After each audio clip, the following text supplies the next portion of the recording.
तो देखो yes sir. बेटा, आवाज क्लियर आ रही है आप लोगों को? यस सर, अभी तो क्लियर आ रही है।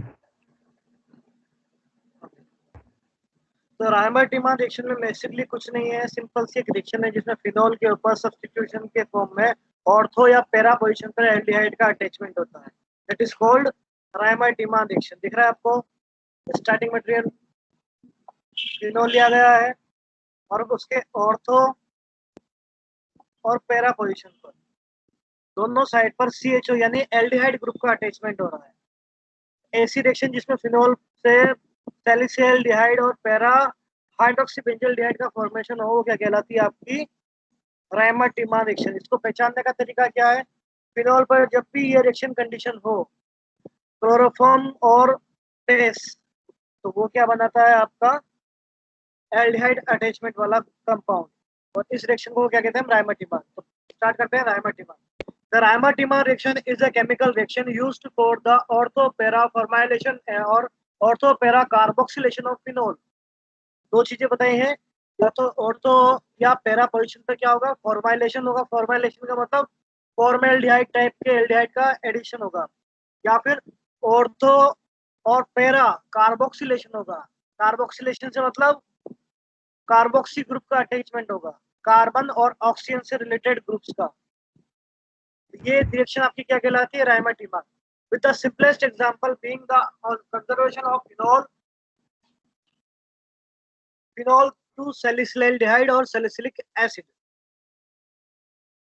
रुद्राक्षी, यस सर। आगे की दो लाइन आप रीड करना एक बार। In Raymond-Timan reaction, phenol or electron-rich aromatic pyrrole yields one or more aldehyde on treatment with the chloroform and base। मतलब जो फिनॉल है, या मतलब कोई एरोमेटिक पायरोल, जिस मतलब जो इलेक्ट्रॉन रिच एरोमेटिक है, तो उसमें yields, उसमें है ना सर, हमें वन या मोर एल्डिहाइड्स मिलते हैं अगर हम उसको क्लोरोफॉर्म या बेस से रिएक्ट करवाते हैं तो। जब भी किसी फिनॉल या उससे रिलेटेड उसकी तरह कोई इलेक्ट्रॉन रिच स्पीशीज, जैसे पायरोल भी इलेक्ट्रॉन रिच होता है, तो उस तरह के कंपाउंड की जब आप रिएक्शन कराते हैं किसके साथ में? क्लोरोफॉर्म या बेस के साथ, क्लोरोफॉर्म और बेस के प्रेजेंस में, तो ये एक या उससे ज्यादा एल्डिहाइड का फॉर्मेशन करता है। ठीक है, यस सर। सिंपल रिएक्शन, ये आइडेंटिफिकेशन रिएक्शन जो दी गई है वो क्या है? फिनॉल की रिएक्शन की गई है किसके साथ में? CHCl3, जो क्या है आपका? Chloroform, and 3 moles of NaOH, sodium hydroxide के साथ में। और क्या बना रहे हैं ये? ऑर्थो और para substituted aldehyde containing phenol. तो सर ये पहला जो सेली क्या है सर? हाँ, पहला जो स्ट्रक्चर है जिसको मैं अभी सिलेक्ट कर रहा हूँ, ये वाला, इसको अच्छी तरह से याद कर लो। जब भी फिनोल के OH के ऑर्थो पोजीशन पर CHO ग्रुप होता है, तो उसका कॉमन नेम होता है सैलिसिलडिहाइड। जनरल नेम जो है उसका सैलिसिलडिहाइड। और अगर इस CHO की जगह ऑर्थो पोजीशन पर COOH होता है, तो वो कंपाउंड कहलाता है सैलिसिलिक एसिड। सर क्या क्या होता है कहलाएगा? सर? सैलिसिलिक एसिड, सर कौन सा ग्रुप होता है तब? COOH। COOH। Yes sir. यहाँ दिख रहा है आपको CHO दिख रहा है? CHO कौन सा है? एल्डिहाइड ग्रुप होता है। अगर इस CHO की जगह इस स्ट्रक्चर में COOH आएगा ऑर्थो पोजीशन पर, तो वो क्या कहलाएगा? आपका सैलिसिलिक एसिड या ऑर्थो हाइड्रोक्सी बेंजोइक एसिड। ठीक है, दूसरा वाला जो बन रहा है वो पैरा पोजीशन वाला बन रहा है, तो पैरा वाला क्या कहलाएगा? इसमें 4 हाइड्रोक्सी बेंजल्डिहाइड। ठीक है, इनके नाम हो गए। इसमें आपका जो मेन प्रोडक्ट रहेगा वो कौन सा रहेगा? ऑर्थो सब्स्टिट्यूटेड एल्डिहाइड वाला। और माइनर प्रोडक्ट जो रहेगा वो क्या रहेगा? आपका पैरा सब्स्टिट्यूटेड वाला। तो यहाँ आपको परसेंटेज दिखाई दे रहा है। ऑर्थो वाला का परसेंटेज दिख रहा है आपको 66%, पैरा वाले का दिख रहा है आपको 25%। कितना हो गया टोटल? 91%। बाकी का जो 9% बचेगा वो इम्प्योरिटीज होगी। 100% रिएक्शन कन्वर्जन में क्या होता है? उसके अंदर जो प्रोडक्ट बन रहे हैं उसका परसेंटेज, और बाकी जो बची हुई चीज होती है उसमें अनवांटेड पार्टिकल या अनवांटेड मटेरियल होते हैं जिसको हम क्या कहते हैं, इम्प्योरिटीज। तो यहाँ 66 + 25% हमें पता चल रहा है कि कंपाउंड का फॉर्मेशन हो रहा है टोटल 91% का, और बाकी जो रेस्ट ऑफ 9% है उसमें क्या है, इम्प्योरिटीज। वो इम्प्योरिटीज में कुछ भी हो सकते हैं। ठीक है, आगे बढ़ते हैं। इसका मैकेनिज्म किस तरह से होगा उसको देखते हैं, उसको समझाएंगे। कौन आज आज कौन समझाएगा? मनीष, मंजू, प्रज्वल, मधुसूदन, रुद्राक्षी। प्रज्वल बताएगा आज। प्रज्वल को क्या बहुत दिन सर? हो गए। हाँ बताइए, मैकेनिज्म दिखाई दे रहा है आपको? Yes sir. फिर पर इसको एक्सप्लेन करना है। फर्स्ट वाले step, first formation of carbon. हाँ, रुको एक मिनट, है ना। ये रिएक्शन है आपकी, इसमें रिएक्शन पार्टिसिपेशन हो रहा है क्लोरोफॉर्म का in presence of base with phenol और कोई भी दूसरा इलेक्ट्रॉन रिच एरोमेटिक कंपाउंड। उसके साथ जब भी इसका अटैचमेंट होगा तो ये क्या बनाता है, ऑर्थो सब्स्टिट्यूटेड एल्डिहाइड, और उसके साथ साथ में पैरा सब्स्टिट्यूटेड एल्डिहाइड भी बनाएगा। अब ये किस तरह से बना रहा है उसको अपन को समझना है। तो यहाँ मेन रिएक्टेंट क्या है आपका, फिनोल के साथ में क्लोरोफॉर्म। रिएक्शन जो दे रहा है वो क्या दे रहा है, क्लोरोफॉर्म ही दे रहा है। तो किस तरह से देता है क्लोरोफॉर्म, उसको पहले बताया। क्लोरोफॉर्म बेस के साथ में क्या करता है, सबसे पहले वो बताया जा रहा है कि बेस क्लोरोफॉर्म के साथ में किस तरह रिएक्ट करता है और उससे क्या बनता है, वो चीज आपको समझानी है। स्टेप 1 में वही समझाया गया है। ठीक है, प्रज्वल स्टेप 1 में सर कंटिन्यू करो बेटा।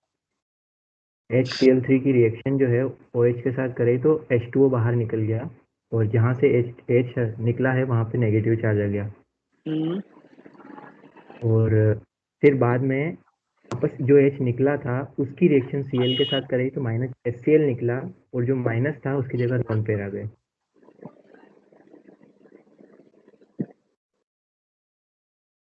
Right sir? Rudraksh. Yes sir. हाँ, प्रज्वल ने जो बताया आपको आवाज आ रही थी क्या? सर लास्ट में थोड़ी कट गई सर। चलो मैं बता देता हूँ। प्रज्वल यस से सर। बताया बेटा आपने, बाकी लोगों को आवाज नहीं आ रही, क्योंकि मुझे भी नहीं आ रही थी, इसलिए मैंने रुद्राक्षी से पूछा। मैं बता देता हूँ आपको, एक्चुअली सबको मेरी आवाज क्लियर आ रही है? प्रॉब्लम, यस मेरा सर। नेटवर्क प्रॉब्लम है सर इस पे। हाँ मैं समझता हूँ बेटा। ठीक है, मैं कंटिन्यू कर देता हूँ इसको। ये आपका है यस सर। Chloroform CHCl3। ठीक है, इसका ओपन स्ट्रक्चर किस तरह से है, ये आपको दिखाई दे रहा है। ओपन स्ट्रक्चर, कार्बन से एक बॉन्ड से हाइड्रोजन जुड़ा हुआ है, बाकी और 3 बॉन्ड से क्लोरीन जुड़ा हुआ है। ये OH जो है ये आपके बेस से आया है, NaOH से। NaOH ब्रेकआउट हुआ है Na प्लस में और OH माइनस में। OH माइनस आयन ने अटैक किया है कहाँ पर, बताइए मुझे। कौन बताएगा इसके हाइड्रोजन बारे पर। में? हाँ बोलो प्रज्वल, आप बोलो क्या कह रहे हो। वही सर, हाइड्रोजन पे अटैक किया और H2O बन के निकल हाँ, गया, तो फिर यहाँ वहाँ पर नेगेटिव रिएक्शन जो हो चार्ज रही है आ वो गया। किस तरह से हो रही है, यहाँ से H+ आयन एलिमिनेट हो रहा है क्लोरोफॉर्म में से, और वो जाके कंबाइन हो रहा है OH आयन के साथ में, और क्या बना रहा है, H2O। जैसे ही ये H+ यहाँ से निकलता है, ये बॉन्ड माइग्रेट हो जाता है कार्बन के ऊपर, उस पर आ जाता है नेगेटिव चार्ज। ये आपको नेगेटिव सर एक चार्ज वाला दिखाई दे क्वेश्चन रहा था। है। हाँ बेटा। सर है ना, मतलब जैसे ये कार्बन है। हाँ हाँ, तो ये जो हाइड्रोजन है वो अभी यहाँ पे खुद का भी इलेक्ट्रॉन छोड़ के जा रहा है। बिल्कुल, हाइड्रोजन हमेशा अपना इलेक्ट्रॉन डोनेट करके ही निकलता है, H+ की ये फॉर्म। तो सर अभी उसके पास, कार्बन के पास एक इलेक्ट्रॉन है एक्स्ट्रा या दो है? कार्बन के पास 4 तो अपने हैं और एक हाइड्रोजन का है, 5 इलेक्ट्रॉन। पांच। और अगर क्लियरली देखा जाए तो हर क्लोरीन का एक एक इलेक्ट्रॉन भी उससे अटैच्ड है। तो कार्बन के पास टोटल 8 इलेक्ट्रॉन्स है। ठीक है, जिसमें से हाँ, तो 4 अब हाइड्रोजन निकल गया सर इस वाली स्पीसीज में, तो 6 तो ये क्लोरीन के साथ बॉन्डेड है। हाँ, और 2 इस नेगेटिव आयन के हैं। एक ये इस दो साइड है पे, ना? एक इस साइड पे। हाँ, नेगेटिव आयन का मतलब क्या है, वहाँ पेयर ऑफ इलेक्ट्रॉन है, 2 इलेक्ट्रॉन है। जहां से नेगेटिव आयन स्टार्ट हो रहा है एक वहां पर, और जहां नेगेटिव आयन खत्म हो रहा है एक वहां पर। जैसे आपको यहाँ दिख रहा है ना, ये लोन पेयर, यस। इन दोनों लोन पेयर का अगर हम मिला देते हैं तो वो एक नेगेटिव साइन के जैसा स्ट्रक्चर बन जाएगा। बस ये है। इस नेगेटिव आयन का मतलब भी क्या है, यहाँ पर 2 इलेक्ट्रॉन है। ठीक है, यस। अब यहाँ इलेक्ट्रॉन हो गए इसके पास कितने, टोटल 8 नेगेटिव चार्ज। ये क्या करेगा नेक्स्ट स्टेप में, जो Na+ बचा हुआ था, जो बेस से Na+ बचा था, क्योंकि OH ने तो H के साथ मिलकर क्या बना लिया, H2O। अब बचा हुआ क्या है, Na+। उस Na+ के साथ में ये Cl- यहाँ से निकल करके जुड़ जाएगा और NaCl बना लेगा। जब Yes. ये Cl यहाँ से निकलेगा तो अपने साथ में कार्बन के साथ बनाया हुआ बॉन्ड भी लेकर निकलेगा। जब बॉन्ड लेकर के निकलेगा तो क्या हो जाएगा, कार्बन के पास केवल 2 इलेक्ट्रॉन बच जाएंगे अपने। ठीक है, तो एक्स्ट्रा जो इलेक्ट्रॉन हाइड्रोजन से आया था वो एक्स्ट्रा इलेक्ट्रॉन चला जाएगा किसके साथ, क्लोरीन के साथ, और क्या बन जाएगी आपकी डाइक्लोरोकार्बन स्पीशीज। कार्बन हमारा इंटरमीडिएट होता है, जानते हैं सब, मध्यवर्ती। Yes, sir. और इसके बाकी 2 बॉन्ड से क्या बना, जुड़ा हुआ क्लोरीन, तो इसका नाम क्या हो जाएगा, डाइक्लोरोकार्बन। ठीक है, अब आती है स्टेप 2। पहले स्टेप में तो कार्बन इंटरमीडिएट का फॉर्मेशन हो गया। अब सेकंड स्टेप में क्या होगा, कार्बन इंटरमीडिएट आपके फिनोल कंपाउंड से अटैच होगा, और अटैच होने के बाद में किसका फॉर्मेशन कर लेगा, एल्डिहाइड का। तो देखते हैं किस तरह से करता है। देखिए सेकंड स्टेप में क्या हो रहा है, in presence of base phenol convert into the phenoxide ion. Phenol base के प्रेजेंस में फिनोक्साइड आयन में कन्वर्ट हो रहा है। ये आपका जो सिलेक्टेड पार्ट है वो क्या है, फिनोक्साइड है, PHENOXIDE। फिनोल का ये क्या है, Phenoxide. फिनोक्साइड है, लेकिन इसको क्या कहेंगे हम, फिनोल का क्या है ये, Oxide. ऑक्साइड भी है, जैसे कार्बोकेटायन, कार्ब एनायन, कार्बिन, ये सब हो, Anion. ये सब क्या है, इंटरमीडिएट Intermediates. है ना। बेंजीन का क्या है, बेंजाइन, वैसे फिनोल का क्या है, फिनोक्साइड, Yes. ये उसका इंटरमीडिएट है। ठीक है, Yes, sir. तो ये किस तरह से रिएक्ट करता है, जब भी आप बेस के साथ में किसी भी कंपाउंड को मिलाते हैं तो बेस हमेशा क्या करता है, उस कंपाउंड में से H+ आयन को निकाल लेता है। 2 चीजें होती है बेटा, हमेशा याद रखना, जब भी रिएक्शन में आप इंट्रोड्यूस कर रहे हैं बेस, तो बेस रिएक्टेंट में से H+ आयन को निकाल लेगा। अगर आप Yep. रिएक्शन में इंट्रोड्यूस कर रहे हैं एसिड, एसिड क्या करेगा, रिएक्टेंट को H+ आयन प्रोवाइड करेगा। ये चीज हमेशा हमेशा याद रखना है ना। तो यहाँ बेस हमने यूज किया है, बेस क्या करेगा, इस फिनोल के OH से H+ को निकाल लेगा और वाटर मॉलिक्यूल बना के अलग कर देगा। जैसे यहाँ से H+ निकलेगा, ये बॉन्ड शिफ्ट हो जाएगा ऑक्सीजन पर, ऑक्सीजन पर आएगा नेगेटिव चार्ज। जैसे ही नेगेटिव चार्ज आएगा वो कहलाएगा आपका फिनोक्साइड आयन। ठीक है, अब फिनोक्साइड आयन के अंदर क्या होता है, स्टेबल रेजोनेंस होता है। किस तरह से, ये नेगेटिव आयन यहाँ से माइग्रेट करेगा कार्बन और ऑक्सीजन के बीच में, डबल बॉन्ड का फॉर्मेशन करेगा, जिसकी वजह से ये वाला डबल बॉन्ड माइग्रेट कर जाएगा और अटैक करेगा किस पर, कार्बिन वाले कार्बन पर। ठीक है, तो यहाँ से ये बॉन्ड इस कार्बन से कार्बिन को जोड़ देगा। देखिए नेक्स्ट स्टेप में दिख रहा है आपको, कार्बिन का कार्बन और ये दोनों Cl किससे जुड़ गए, बेंजीन रिंग के इस वाले कार्बन से। क्लियर है, Yes, sir. अकेली Sir. रुद्राक्षी नहीं बोल रही है, मंजू। Yes, sir. हाँ बेटा, क्या समझ में आया अभी तक,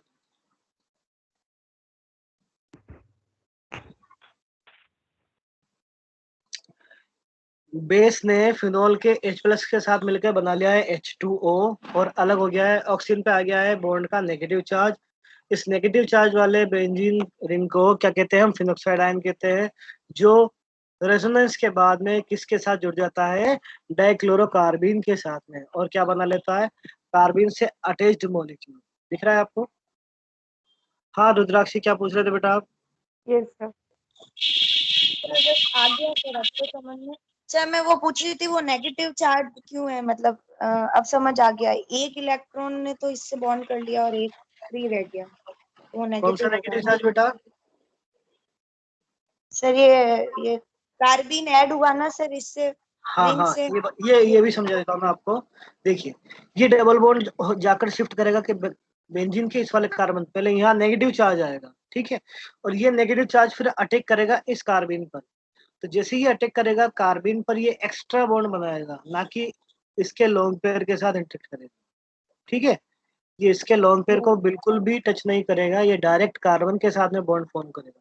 और नेगेटिव आयन जो है वो डबल, ये जो इलेक्ट्रॉन है उसी को रिप्रेजेंट कर रहा है, 2 इलेक्ट्रॉन को रिप्रेजेंट कर रहा है। ठीक है, ओके सर। आगे बढ़ते हैं। अब क्या हो रहा है नेक्स्ट स्टेप में, हाइड्रोजन का डिस्प्लेसमेंट हो रहा है इसमें, माइग्रेशन ऑफ हाइड्रोजन है इसमें। किस तरह से, ये हाइड्रोजन यहाँ से निकलेगा H+ की फॉर्म में और जा करके जुड़ जाएगा इस कार्बन के नेगेटिव चार्ज वाले पार्ट पर। किस तरह से, ये कार्बन 2 इलेक्ट्रॉन से 1 इलेक्ट्रॉन हाइड्रोजन के वैकेंट ऑर्बिटल में डोनेट कर देगा और उसके साथ बॉन्डिंग कर लेगा। तो देखिए यहाँ हाइड्रोजन बॉन्ड बना के कार्बन से जुड़ गया है। क्लियर। दूसरी बात क्या हो रही है इसमें, हाइड्रोजन जिस बॉन्ड से जुड़ा हुआ था वो बॉन्ड माइग्रेट कर जाएगा कहाँ पर, बेंजीन रिंग में, और क्या बना लेगा, डबल बॉन्ड। तो ये आपको डबल बॉन्ड दिखाई दे रहा है। जब ये बॉन्ड यहाँ माइग्रेट करेगा, डबल बॉन्ड बनाएगा, तो कार्बन पे हो जाएगी एक्सेस ऑफ वैलेंसी और वो क्या करेगा, ऑक्सीजन के साथ बनाया हुआ अपने डबल बॉन्ड को माइग्रेट कर देगा ऑक्सीजन के ऊपर। तो ये डबल बॉन्ड माइग्रेट हो गया ऑक्सीजन के ऊपर, उस पर क्या आ गया है, नेगेटिव चार्ज। और आपका ये वाला पार्ट दिख रहा है आपको सबको, ये बन जाएगा। Yes sir. अगले स्टेप में इसका क्या होगा, बेस की प्रेजेंस में हाइड्रोलाइसिस होगा, बेस की प्रेजेंस में हाइड्रोलिसिस होगा, और उसकी वजह से जो आपके क्लोरीन है वो यहाँ से निकल जाएंगे और उसकी जगह आपका क्या जुड़ जाएगा, ऑक्सीजन। ठीक है। अब एक क्वेश्चन है बेटा मेरा रुद्राक्षी से, यस सर। ये जो पार्ट मैंने सिलेक्ट किया है, यस सर। उस पार्ट को आपको मुझे बताना है कि कैसे बनेगा। कैसे बनेगा? हाँ, कर्सर दिखाई दे रहा है आपको बेटा, इससे in presence of H2O and OH ion salicyl aldehyde का फॉर्मेशन कैसे होगा। सर ये Cl2 तो बाहर निकल जाएगा और हाइड्रोजन इस ऑक्सीजन पे बॉन्ड, मतलब हाइड्रोजन ऑक्सीजन पे जुड़ जाएगा तो वो OH बन गया। ठीक है। एक ऐसा, 1 मिनट सर।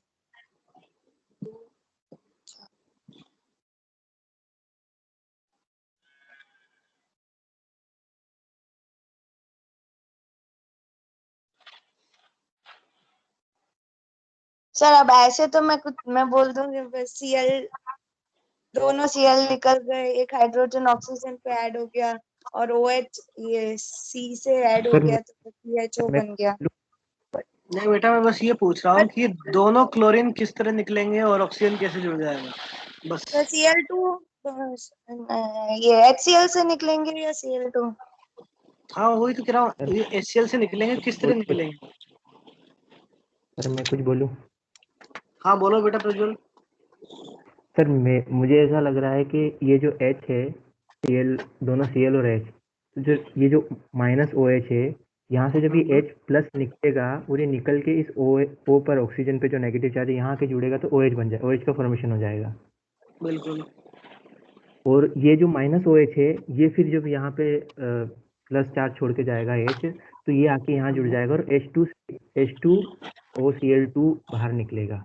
मे बी ऐसा मुझे लगता है। अच्छा अच्छा अच्छा।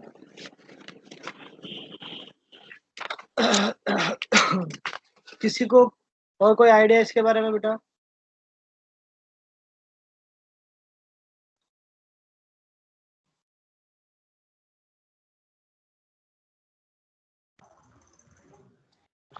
सर ये शायद ये जो Cl है ये इंटरमीडिएट से इसीलिए निकल जाएंगे। हेलो। Cl इंटरमीडिएट नहीं होते बेटा। चलो अब मैं बता देता हूँ बेटा किस तरह से होगा। OH नेगेटिव आयन देख रहे हो आप, ये कहाँ से आएगा, NaOH से। Na+ अलग हो जाएगा, OH- अलग हो जाएगा। ठीक है। हमने ऊपर देखा था 3 NaOH लिए थे, बता देता हूँ, मैं आपको दिखा देता हूँ एक बार। यस सर, 3 थे सर।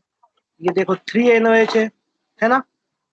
अब इसमें से पहला कहाँ पे यूज हो रहा है, पहला OH यहाँ यूज हो रहा है कार्बन के फॉर्मेशन में। ठीक है। दूसरा यूज हो रहा है कहाँ पर, फिनॉल के साथ रिएक्शन में, ये यहाँ। Yes sir. और तीसरा आ रहा है यहाँ। ठीक है।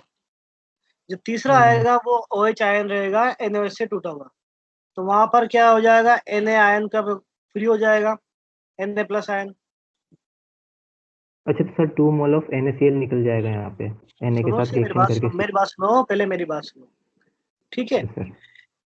ये नेगेटिव वाला OH अटैक करेगा इस कार्बन पर, जैसे इस कार्बन पर जाएगा, कार्बन पर हो जाएगी एक्सेस ऑफ वैलेंसी, और वो क्या करेगा, एक क्लोरीन एटम को यहाँ से रिलीज कर देगा। क्लोरीन एटम को विद इट्स बॉन्ड रिलीज करेगा तो Cl माइनस की फॉर्म में अलग हो जाएगा, और वो जाके जुड़ जाएगा Na के साथ में, और NaCl बना के अलग हो जाएगा। अब यहाँ पे आपके पास बचेगा क्या, OH, H और Cl। OH, H और Cl में से क्या होगा आप बताओ।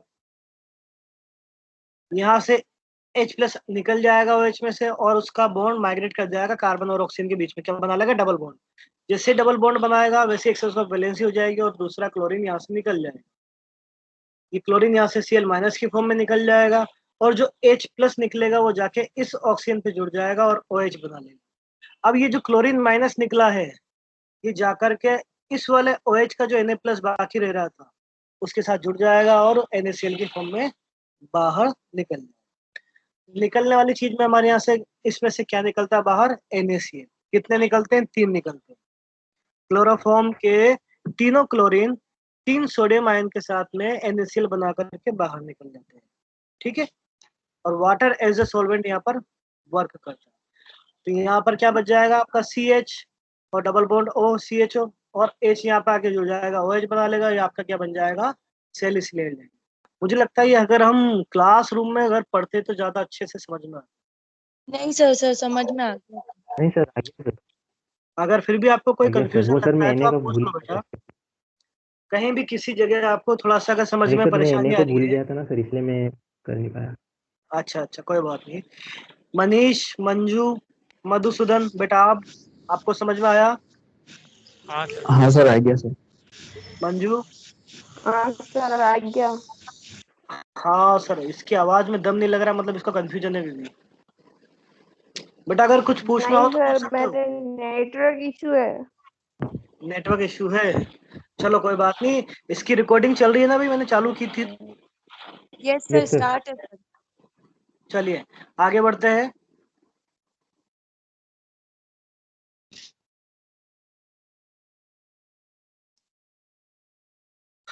कुछ इंफॉर्मेशन है जिसको आप लोग रीड करेंगे। Infosys chloroform is deprotonated by strong base to form the chloroform carbon ion which will quickly alpha eliminate to give डाइक्लोरोकार्बन। पहले स्टेप में जो हुआ है, हमने जो समझा है उसी को यहाँ पर लिखा हुआ है, वही आपको बताया गया है कि क्लोरोफॉर्म सबसे पहले क्या होता है, डीप्रोटोनेटेड होता है। डीप्रोटोनेटेड का मतलब अपना प्रोटॉन रिलीज कर देता है, H प्लस को निकाल देता है bye strong base. Strong base के द्वारा, जो यहाँ पर क्या हमारा सोडियम हाइड्रोक्साइड है, NaOH है, और क्या बना लेता है, क्लोरोफॉर्म का कार्बन आयन। बीच में बन रहा है ना सी, कार्बन पे नेगेटिव आयन आ रहा है और दोनों तरफ Cl बन रहे हैं, CH3। ये इस पहली जो ये मैं आपको सिलेक्ट करके बता रहा हूँ, क्लोरोफॉर्म कार्बन आयन, ये क्या है, ये वाला पार्ट है, ठीक है। क्लोरोफॉर्म कार्बन आयन कैसे बना है, क्लोरोफॉर्म ने अपना प्रोटॉन डीप्रोटोनेटेड मतलब प्रोटॉन निकाल दिया है, किसकी वजह से, बेस की वजह से, और क्या बना लिया है, नेगेटिव आयन वाला कार्बन आयन। अगली स्टेप में वो क्या कहेगा, अभी कार्बन आयन से क्या बना लेगा, कार्बन। किस तरह से बना रहा, which will quickly alpha eliminate to give dichlorocarbene. वो जल्दी से क्या करेगा, अल्फा एलिमिनेशन शो करेगा और क्या बना लेगा, डाइक्लोरोकार्बन। अल्फा एलिमिनेशन का मतलब क्या है, कार्बन से जुड़े हुए किसी भी एक बॉन्ड को ब्रेकआउट कर देगा, वो क्या हो जाएगा, अल्फा एलिमिनेशन। तो जैसे इस बॉन्ड को ब्रेकआउट करेगा क्या बना लेगा, ये डाइक्लोरोकार्बन। ये आपका फर्स्ट स्टेप कंप्लीट हो गया। उसके बाद क्या कहा, in second step hydroxide ion will also deprotonated to phenol to give a phenoxide ion. दूसरे स्टेप में क्या हो रहा है, सबसे पहले OH की प्रेजेंस में फिनोल कन्वर्ट हो रहा है किसमें, फिनोक्साइड आयन में, देखा था हमने। Then the negative charge is delocalized into the aromatic ring making it far more nucleophilic and increase its orthoselectivity. क्या हो रहा है, फिनोक्साइड आयन पे जो नेगेटिव चार्ज बन रहा है वो रिंग के अंदर डीलोकलाइज हो रहा है, उसकी वजह से क्या हो रहा है, रिंग में न्यूक्लियोफिलिक अटैक हो रहा है। रिंग क्या करी, एज ए न्यूक्लियोफाइल अटैक करी किसके ऊपर, कार्बाइन के ऊपर।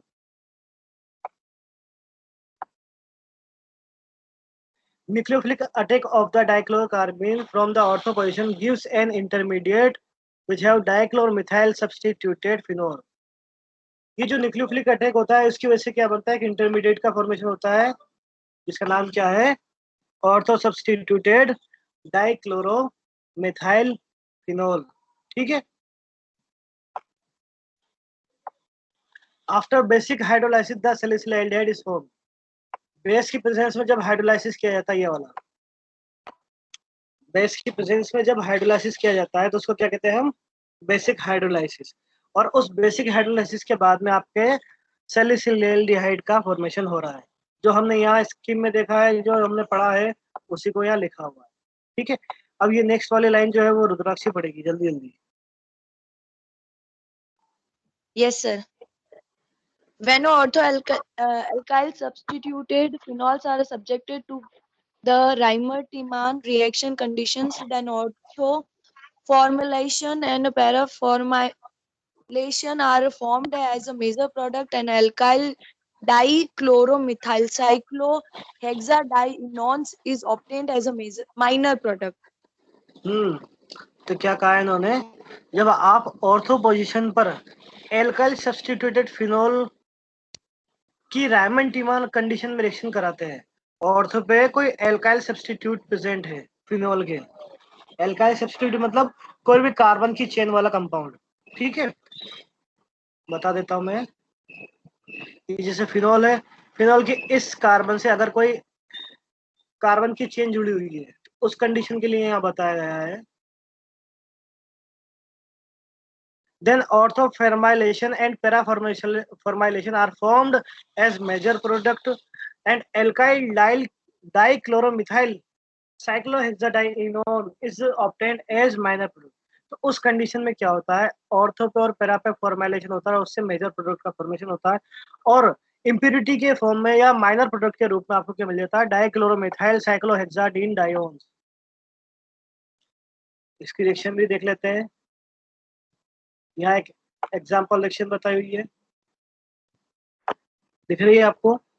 इसमें आपका ऑर्थो पे CH3 प्रेजेंट है, यानी कि ऑर्थो एल्काइल सब्स्टिट्यूटेड फिनोल है, और जब इस पर CH3 और NaOH की प्रेजेंस में रिएक्शन कराते हैं तो ये क्या हो जाएगी, रायमंड-टीमान रिएक्शन हो जाएगी, और ऑर्थो और पैरा सब्स्टिट्यूटेड वाला क्या बनाएगा, एक ये मेजर प्रोडक्ट बनाएगा। तो ऑर्थो वाला किस तरह से, जिस साइड पे CH से जुड़ा हुआ उसके अपोजिट साइड पे क्या एक और CH जुड़ जाएगा, तो ये भी इसकी ऑर्थो पोजीशन है OH की, ये बन जाएगा आपका ऑर्थो वाला प्रोडक्ट।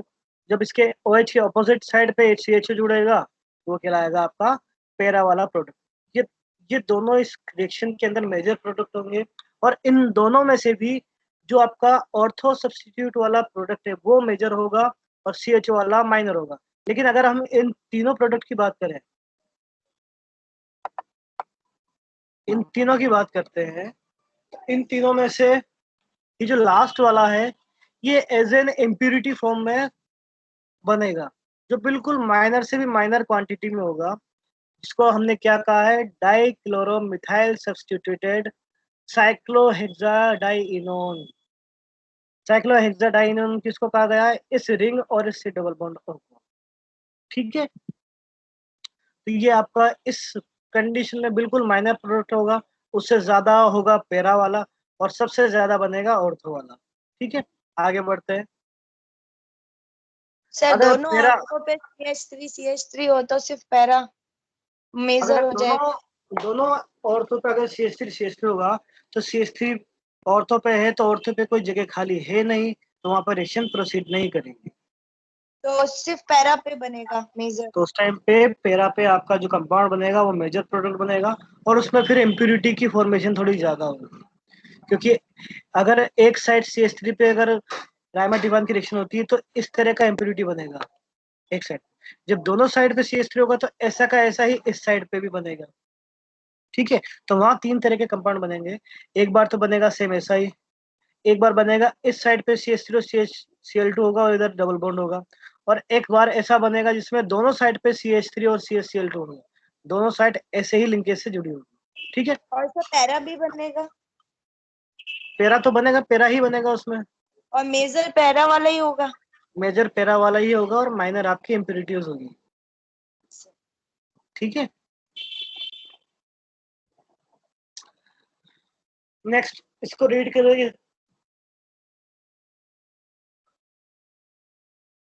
अगर पैरा सब्स्टिट्यूट फिनोल की रेमाटिमा रिएक्शन कराई जाती है तो उसमें क्या होता है, मेजर प्रोडक्ट आपका बनता है ऑर्थो सब्स्टिट्यूटेड वाला, जो आपको यहाँ दिखाई दे रहा है, और माइनर प्रोडक्ट होता है आपका साइक्लोहेक्साडाइइनोन वाला, जो ये दिखाई दे रहा है। ठीक है, अब वहां पे ऑर्थो की एक साइड इन्होंने ब्लॉक बताई थी, एक साइड खुली बताई थी, तब आपको पता चल गया था किस तरह का प्रोडक्ट बनेगा। इस तरह से ऑर्थो वाला भी बनेगा और पैरा वाला भी बनेगा। अगर दोनों तरफ की ऑर्थो ब्लॉक होती है, यहाँ भी एक CH3 होता, तो फिर आपका ऑर्थो वाला प्रोडक्ट नहीं बनता, सिर्फ ये पैरा टाइप वाला बनता। इसमें इधर भी CH3 होता है, इधर भी CH3 होता है, और बाकी आपके यहाँ पर इम्प्योरिटीज बनती जो माइनर क्वांटिटी में होती है ना। अब इन्होंने बताया अगर पैरा जो साइट है, पैरा पोजीशन अगर ब्लॉक होगा CH3 से, तब क्या होगा। अगर पैरा वाला ब्लॉक होगा तो प्रोडक्ट बनेगा आपका ऑर्थो पे CHO वाला, ऑर्थो सब्स्टिट्यूटेड वाला, और साथ में ही माइनर क्वांटिटी में आपका इम्प्योरिटी बनेगा कौन सा, 4 मिथाइल 4 डाइक्लोरोफिनाइल साइक्लोहेक्साडाइइनोन्स।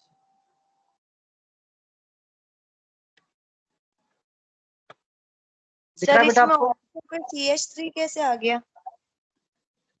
वो मिसप्रिंट है, इसमें गलत है, नहीं आएगा ये CH3 नहीं आएगा, यस टाइपोग्राफिकल एरर है बेटा, नहीं आएगा ये, यस सर, है ना। Yes sir. CH3 आपका यहीं रहेगा और इंटरमीडिएट आपका यहीं बनेगा, ये वाला CH3 नहीं आएगा। Okay sir.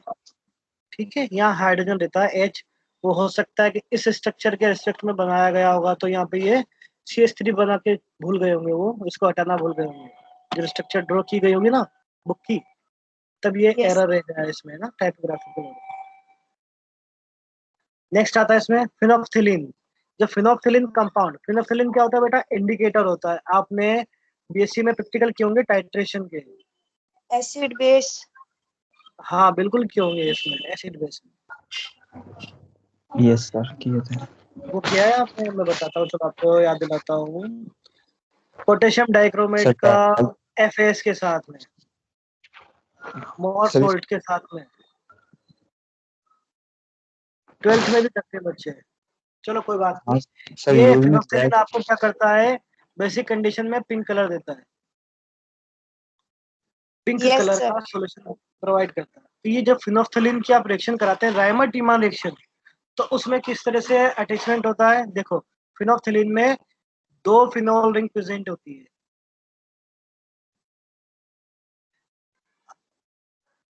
रुद्राक्षी एक बार रीड करना बेटा इस पैराग्राफ को आप।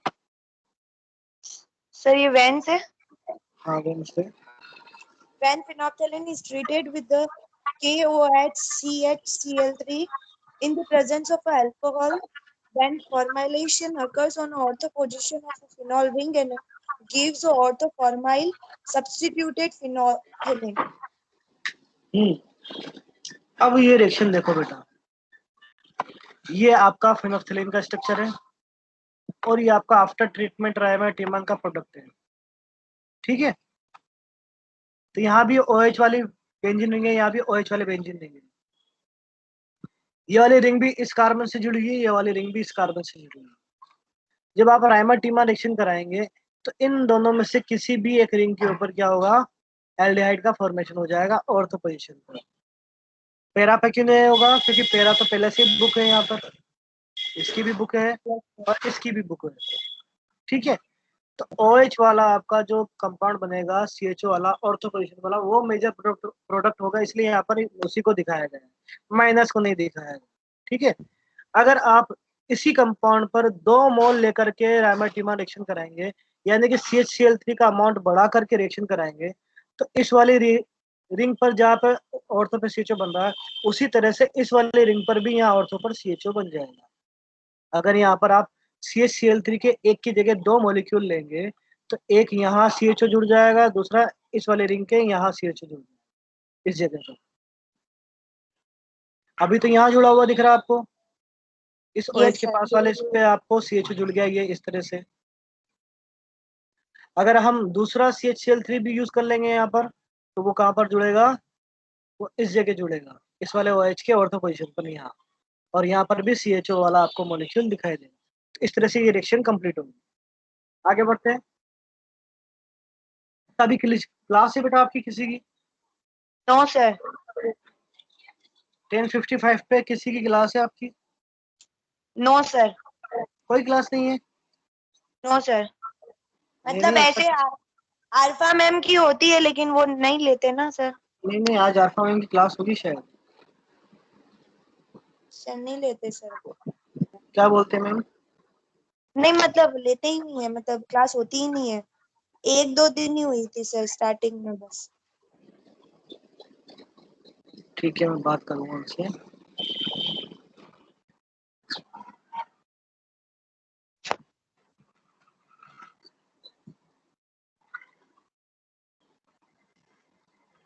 आगे बढ़ते हैं। चलो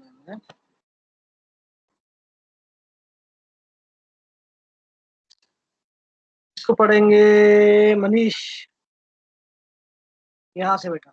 मैं तो हॉस्पिटल में हूँ, इसीलिए थोड़ा रीड नहीं कर पाऊंगा सर। क्या हो गया बेटा Manish?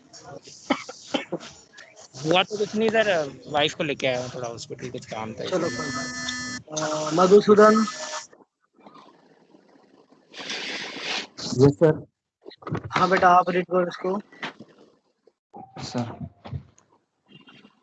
nitrogen containing heteroaromatic phenols such as 3-hydroxypyridine, hydroxyquinolines, or hydroxypyrimidine pyrimidine are the important classes of heterocyclic phenol that undergo that Reimer-Tiemann reaction. चलो मैं इसको समझाता हूँ। यहाँ कहा गया है nitrogen containing hetero aromatic phenol. Aromatic phenol में जब रिंग के अंदर नाइट्रोजन प्रेजेंट होता है तो उस टाइप की जो रिएक्शन है वो सब भी रायमर-टीमान रिएक्शन में काउंट होगी। किसकी? पहला दिया इन्होंने 3-हाइड्रोक्सीपिरिडीन। 3-हाइड्रोक्सीपिरिडीन किस तरह से होगी? ये स्ट्रक्चर दिखाई दे रहा है बेटा आपको? 6 मेंबर रिंग में एक नाइट्रोजन है, जो मैंने सिलेक्ट किया है वो दिख रहा है आपको? ये कितनी Yes, बार? sir. यस इसके अंदर आपको दिख रहा है कि नाइट्रोजन से इसको हम नंबर 1 देते हैं नाइट्रोजन को, उसके पास वाले कार्बन को नंबर 2 और उससे नेक्स्ट वाले को नंबर 3, और 3 वाले से Cl जुड़ा हुआ है। दिख रहा है आपको क्लोरीन? इस Yes, क्लोरीन की जगह अगर हम OH जोड़ देंगे तो वो क्या कहलाएगा आपका? 3-हाइड्रोक्सीपिरिडीन। तो स्ट्रक्चर समझ में आ गया आपको 3-हाइड्रोक्सीपिरिडीन का? Yes next sir. नेक्स्ट आता है हाइड्रोक्सीकिनोलिन। अब किनोलिन क्या होता है बताता हूँ आपको। ये पिरिडीन का रिंग दिख रहा है आपको? जान गए आप पिरिडीन किसको कहते हैं? 6 मेंबर रिंग में जब एक नाइट्रोजन प्रेजेंट हो तो उसको हम क्या कहते हैं? पाइरिडीन। PYRIDINE, pyridine. और इसी रिंग के साथ में जब एक बेंजीन रिंग और जुड़ जाती है, यानी 2 रिंग एक साथ होती है 6 मेंबर, तो वो क्या कहलाता है? किनोलिन। और उस किनोलिन पे कहीं भी अगर एक OH प्रेजेंट है तो वो क्या कहलाएगा आपका? हाइड्रोक्सीकिनोलिन। उसके बाद बताएगा नंबर नेक्स्ट तीसरा हाइड्रोक्सीपिरिमिडीन। हाइड्रोक्सीपिरिमिडीन 2 वर्ड है, एक तो हाइड्रोक्सी जो रिप्रेजेंट करता है OH को, दूसरा है पिरिमिडीन। पिरिमिडीन किसको रिप्रेजेंट करता है बताता हूँ मैं आपको। चलो ये जो पिरिडीन का रिंग है उसमें एक नाइट्रोजन आपको दिखाई दे रहा है, उसके बाद नेक्स्ट कार्बन है, सेकेंड नंबर देते हैं उसको, उसके बाद नेक्स्ट कार्बन था उसको नंबर 3 दिया था। इस 3 वाले कार्बन को अगर हम रिप्लेस कर देते हैं नाइट्रोजन से, यहाँ भी अगर नाइट्रोजन लगाते हैं तीसरे वाले कार्बन पे भी उसकी जगह, तो कितने नाइट्रोजन हो जाएंगे रिंग के अंदर? 2। एक नाइट्रोजन, फिर उसके बाद कार्बन, फिर वापस नाइट्रोजन। तो इस तरह का लिंकेज जब आपको मिलेगा रिंग में तो वो क्या कहलाएगा आपका? Pyrimidine ring. और उसके ऊपर जब OH प्रेजेंट होगा तो उसको कहेंगे हम हाइड्रोक्सी पिरिमिडीन। तो इस तरह की कोई भी कंपाउंड अगर आपको मिलते हैं तो वो रायमन-ट्रीमान रिएक्शन देंगे। एग्जाम्पल दिया इन्होंने एक और नए टाइप के कंपाउंड का जिसको कहते हैं पायरोल। ये दिख रहा है आपको पायरोल? 5 मेंबर एरोमेटिक रिंग के अंदर NH प्रेजेंट है, इसको कहते हैं पायरोल। इसमें जो H है नाइट्रोजन के ऊपर वो सेम एस फिनोल के OH की तरह रिएक्शन देता है और आपको कंपाउंड का फॉर्मेशन होगा। किस तरह से समझते हैं देखो, N containing 5 member heterocyclic aromatic ring reacts with aqueous potassium hydroxide and chloroform solution. It gives 2-formyl pyrrole and 3-chloropyridine due to expansion of ring. तो दो चीजें बताइए इसमें, जब भी पायरोल पर रायमाइन टिमान रिएक्शन होती है तो दो प्रोडक्ट बनते हैं। एक तो बनता है 2-formyl पायरोल, यानी कि पायरोल के ऊपर दूसरे नंबर के कार्बन पर क्या होगा, एल्डिहाइड ग्रुप प्रेजेंट होगा। और दूसरा बनता है 3-chloropyridine, दूसरा बनेगा पिरिडीन के ऊपर तीसरे कार्बन पर क्लोरीन प्रेजेंट होगा, 3-chloropyridine। तो ये तो हो गया आपका 2-formyl पायरोल और ये हो जाएगा आपका 3-chloropyridine। अब ये बनते किस तरह से वो देखते हैं। ये KOH बेस से अटैक करेगा इस पर और यहाँ से हाइड्रोजन को रिलीज कर देगा, नाइट्रोजन पर आ जाएगा नेगेटिव चार्ज। ये आपको दिख रहा है बेटा नीचे वाला, clear yes sir. Mechanism Yes, sir.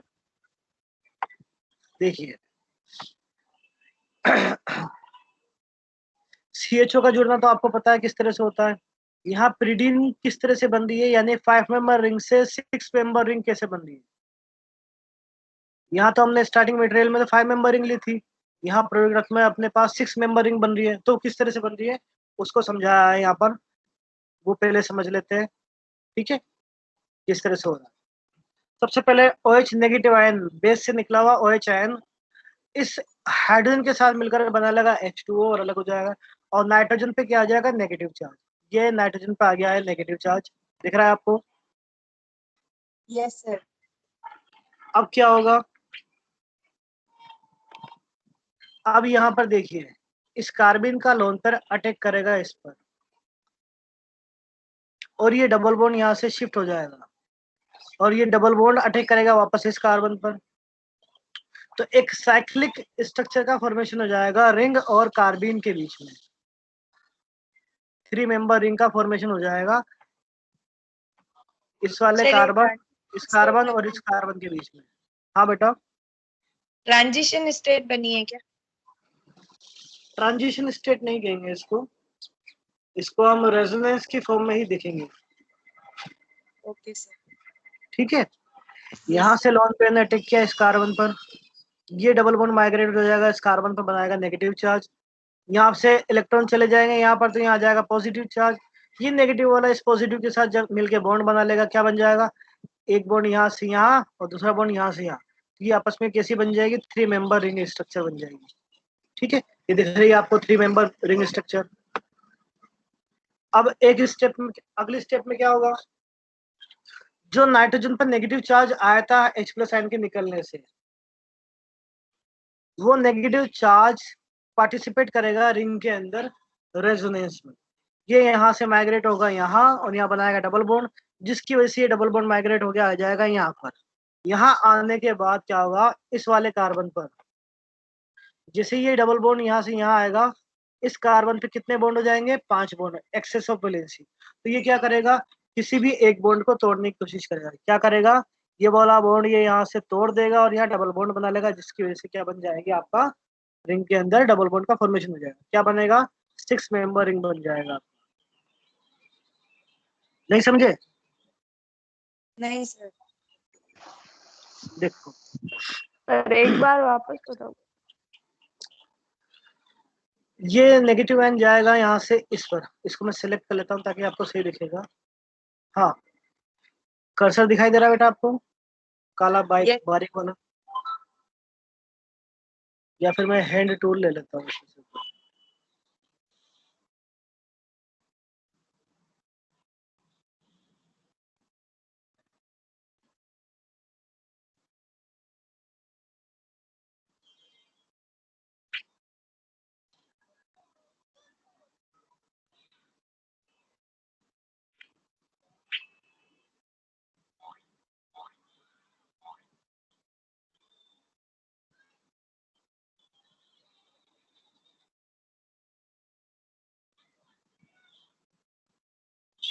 फिर इसमें हैंड टूल का ऑप्शन नहीं आ रहा है।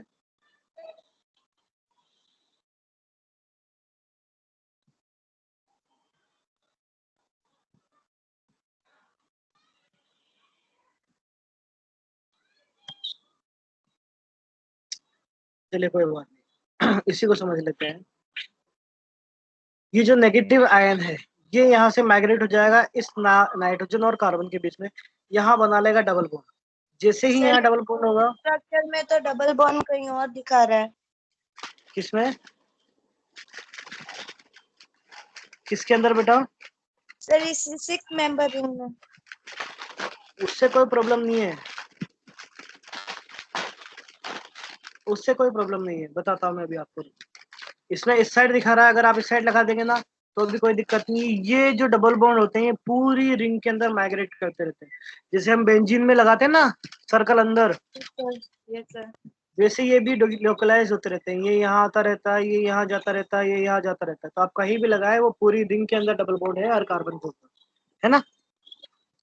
Yes sir. इसको हम डॉटेड में यहाँ से इसका बॉन्ड से और इस बॉन्ड तक डॉट लाइन से मिला सकते हैं, इस बॉन्ड से इस बॉन्ड तक डॉट लाइन से मिला सकते हैं, इस बॉन्ड से इस बॉन्ड तक डॉटेड लाइन मिला सकते हैं। यानी कि ये बॉन्ड माइग्रेट करते रहते हैं, शिफ्ट होते रहते हैं, ये पूरी रिंग में होते हैं ना। इसका कोई फर्क नहीं पड़ता अगर इस साइड डबल बॉन्ड लगा हुआ है या उस साइड लगा हुआ है, ठीक है। तो पूरी रिंग हेटेरो एरोमेटिक रिंग है, जैसे बेंजीन रिंग होती है हमारी, बिल्कुल उसी तरह से, ठीक है। Yes sir. तो इसका कोई फर्क नहीं पड़ता। ये डबल बॉन्ड यहाँ से माइग्रेट करेगा यहाँ, और ये वाला चला जाएगा यहाँ। तो देखो कौन कौन से बन गए हैं, यहाँ पर एक बन गया है, और उसको इस तरह से समझाता हूँ क्योंकि इन्होंने ये जो स्ट्रक्चर दे दिया है ना ये कंफ्यूज कर रहा है आपको। एक काम करो, आप इस क्लोरीन एटम को यहाँ जुड़ा हुआ समझो, रुद्राक्षी। Yes sir. ये यस जो सर। क्लोरीन इस वाले कार्बन पे जुड़ा हुआ दिखाया गया है यहाँ बुक में, इसको आप लोग इस वाले कार्बन पे जुड़ा हुआ समझो, इस साइड पर, ओके ठीक है। सर। तब आप क्लियरली समझ में आ जाएगा। ये बॉन्ड जाएगा यहाँ, बना लेगा ये डबल बॉन्ड, ठीक है। उसके बाद में ये वाला डबल बॉन्ड माइग्रेट कर जाएगा यहाँ पर, ये वाला डबल बॉन्ड माइग्रेट कर जाएगा यहाँ पर और बना लेगा ये वाला डबल बॉन्ड, ठीक है। तो यहाँ डबल बॉन्ड आ गया, फिर सिंगल बॉन्ड आ गया, फिर डबल बॉन्ड आ गया। देखिए यहाँ डबल बॉन्ड आ गया, फिर सिंगल बॉन्ड आ गया, फिर डबल बॉन्ड आ गया। अब बचता है ये 3 मेंबर वाला रिंग किस तरह से माइग्रेट करेगा। तो जब यहाँ डबल बॉन्ड बनेगा तो यहाँ वाले कार्बन पर, इस वाले कार्बन पर कितने बॉन्ड हो जाएंगे, 5 बॉन्ड। और 5 बॉन्ड होने की वजह से वो क्या हो जाएगा, अनस्टेबल। और अपने आप को स्टेबल करने के लिए किसी भी एक बॉन्ड को तोड़ने की कोशिश करेगा, जो सबसे वीकेस्ट बॉन्ड होगा उसको जल्दी तोड़ देगा। तो यहाँ पे इस रिंग वाले बॉन्ड को ये ब्रेक करेगा। ये एरो इन्होंने गलत दिखाया हुआ, ये एरो यहाँ नहीं जाएगा, इस नीचे वाले बॉन्ड पे आएगा। Yes sir. ये वाला जो बॉन्ड, हाँ ये वाला जो बॉन्ड टूटेगा वो यहाँ ऊपर की जगह इस नीचे वाले बॉन्ड पे आएगा। जब ये यहाँ आएगा तो डबल बॉन्ड के बाद में एक सिंगल बॉन्ड आ जाएगा, फिर यहाँ पर डबल बॉन्ड आएगा। दिख रहा है आपको? यस सर, अब समझ में आ तो जैसे ही यहाँ पे डबल बॉन्ड आएगा, यहाँ इस वाले कार्बन पे क्या हो जाएगी, एक्सेस ऑफ वैलेंसी, और क्लोरीन को भी इट्स बॉन्ड रिलीज कर देगा, यानी कि एक Cl माइनस को बाहर निकाल, और Yes, sir. आपका रिंग एक्सपांशन वाला प्रोडक्ट बन जाएगा। मैं बोल रहा हूँ ना, अगर हम बोर्ड पे पढ़ेंगे तो ये बहुत अच्छी तरह से समझ में आ जाएगा। नहीं सर, अब आ गया सर, बस वो एक एरो। कोई बात नहीं, वो एरो को आप थोड़ा सा शिफ्ट कर लेना, वो ऊपर की जगह नीचे की तरफ आएगा, यस ठीक है। सर। क्योंकि अगर ऊपर की तरफ जाएगा तो यहाँ भी डबल बॉन्ड आएगा, फिर यहाँ भी डबल बॉन्ड आएगा, और लगातार डबल बॉन्ड नहीं हो सकते, हमेशा कॉन्जुगेशन में ही डबल बॉन्ड होते हैं। Yes sir. तो यहाँ पे कभी भी नहीं बन सकता, वो शिफ्ट होगा यहाँ पर नीचे वाले में, ठीक है। आगे बढ़ते, अब यहाँ पर उस एल्डिहाइड का बनना बताया गया है, 2 फॉर्माइल पायरोल का। तो आपको पता है इसे हमने रायमाइट डिमांड के मैकेनिज्म में देखा था। पहले कार्बिन बनेगा, कार्बिन अटैक करेगा, जिस जिस तरह से कार्बिन ने अटैक किया था वही सेम तरीका यहाँ पर कार्बिन का रहेगा और वही फॉलो होगा। इसको आप देख लीजिए, कोई कंफ्यूजन अगर आपको दिखता है तो मुझसे पूछ लीजिए, क्योंकि इसमें कोई भी चेंजेस नहीं है, जैसा हमने पहले पढ़ा सेम वैसा ही। यस सर, बस इसने सर ये है ना ClCl डायरेक्ट हटा के 2 बार OH ऐड कर दिया। हाँ 2 बार OH इसलिए ऐड करें क्योंकि यहाँ H2 की प्रेजेंस में रिएक्शन कराई है, उसका हाइड्रोलिसिस किया गया है। जब भी हाइड्रोलिसिस करेंगे H2O टूटेगा, H प्लस और OH में H प्लस इस Cl के साथ में HCl बना के निकल जाएगा और उसकी जगह जुड़ जाएगा क्या, OH। तो इस सर तो तरह से इसमें जो NaOH नहीं आएगा क्या? इसमें NOH है ना बेटा, KOH लिया है ना यहाँ पे, देखो आप, ये देखो KOH लिया हुआ क्या? Yes sir. है ना। बेस तो कोई सा भी, चाहे NOH हो चाहे KOH हो, कोई दिक्कत नहीं है उससे। तो एक Cl KOH के साथ निकल लेगा? कौन सा वाला Cl? पहले वाला Cl KOH के साथ निकल जाएगा। Yes sir. अभी सेकंड H, सेकंड दो बाकी जो दो है वो H के साथ निकलेंगे, HCl बन। बना के निकले हैं क्योंकि यहाँ वाटर की प्रेजेंस में रिएक्शन करा रहे हैं, ठीक है। अगर वाटर Yes, की sir. प्रेजेंस में नहीं कराते तो यहाँ पर बेसिक हाइड्रोलिसिस कराया जाता, बेस की प्रेजेंस में हाइड्रोलाइसिस, ठीक है। तो वो भी लगभग इसी तरह का प्रोसेस होता है। उसमें भी OH आयन अटैक करता है जिसकी वजह से क्लोरीन निकल जाता है, फिर OH का डबल बॉन्ड माइग्रेट करता है, फिर जिस तरह से यहाँ पर से OH निकल रहा है उस तरह से क्लोरीन निकल रहा है, बस और कोई फर्क नहीं, ठीक है। किस तरह से निकलता है बता देता हूँ मैं आपको। यहाँ तक समझ में आ गया सबको, क्लोरीन क्लोरीन तक। यहाँ से H2O अलग होगा H+ और OH में, H+ जाके इस क्लोरीन के साथ मिलकर HCl बना लेगा, अलग हो जाएगा, और OH उसकी जगह जुड़ जाएगा। दूसरे H2O में से H+ इस दूसरे HCl के साथ बन के अलग हो जाएगा और उसका OH आके जुड़ जाएगा यहाँ पर। तो दोनों Cl की जगह दो H जुड़ गए हैं, ठीक है। अब मैं इनमें से किसी भी एक OH को, माना इस OH को ऑक्सीजन और हाइड्रोजन के बीच बॉन्ड की फॉर्म में दिखा देता हूँ, तो क्या होगा, इस OH का हाइड्रोजन यहाँ से निकल जाएगा H+ की फॉर्म में, और उसका बॉन्ड आ जाएगा ऑक्सीजन के पास, और ऑक्सीजन उस बॉन्ड को माइग्रेट कर देगा इस कार्बन और ऑक्सीजन के बीच में। यस यहाँ सर। पर फिर यहाँ डबल बॉन्ड बन जाएगा, कार्बन पे आ जाएगा एक्सेस ऑफ वैलेंसी, और वो क्या करेगा, इस OH को उसके बॉन्ड के साथ में रिलीज कर देगा। Yes sir. तो यहाँ पर क्या बन जाएगा, C डबल बॉन्ड O और H बाकी रह जाएगा, और और OH H2 माइनस अलग हो जाएगा, है ना। यहाँ से जो H+ निकलेगा वो चला जाएगा नाइट्रोजन के ऊपर, और क्या बना लेगा आपका two formyl pyrrole. Clear? Yes sir. Yes sir. हाँ, यहाँ इन्होंने दिखा है गर्म करके -H2O। यहाँ -H2O इसलिए दिखाया क्योंकि ये बाद में फिर ये H+ ऐड कर रहे हैं, तो बाद में ऐड करना है, उससे बढ़िया है कि यहीं से निकाल दो। आप लोग तो इस स्टेप पे कंफ्यूज मत हो ना, सीधे यहीं से माइनस कर देना आप, तो OH- आयन, और H को यहाँ से माइग्रेट कर देना इस पर, यहाँ नीचे लिख देना -OH। Yes sir. बहुत ज्यादा आगे। इजी है, बाकी आपको थोड़ा कंफ्यूज करेगा। यहाँ से OH और ये H निकल के H+ निकल जाएगा, फिर डबल बॉन्ड O बन जाएगा, फिर ये H+ कहाँ से आया इसके बारे में कोई इन्फॉर्मेशन नहीं है ना, तो वो चीज थोड़ी सी कंफ्यूजिंग रहेगी। यस इसलिए सर। आप जैसे मैंने बताया आप वैसे ही कंप्लीट कर लें।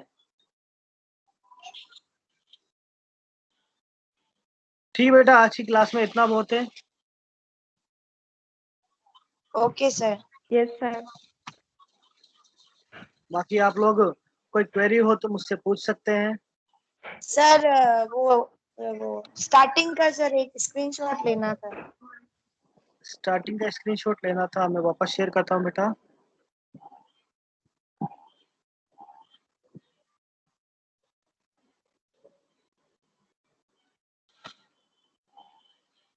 दिखाई दे रहा है आपको PDF? सर अभी तो नहीं दिखा।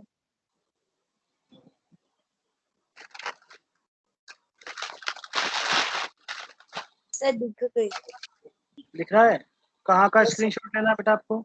मैकेनिज्म बस वाला? यही सर। सर हाँ एक ये ले लो।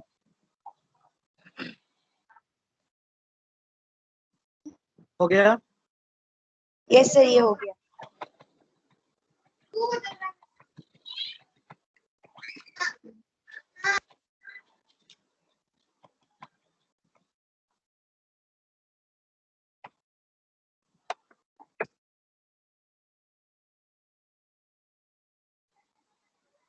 ये आपका मैकेनिज्म।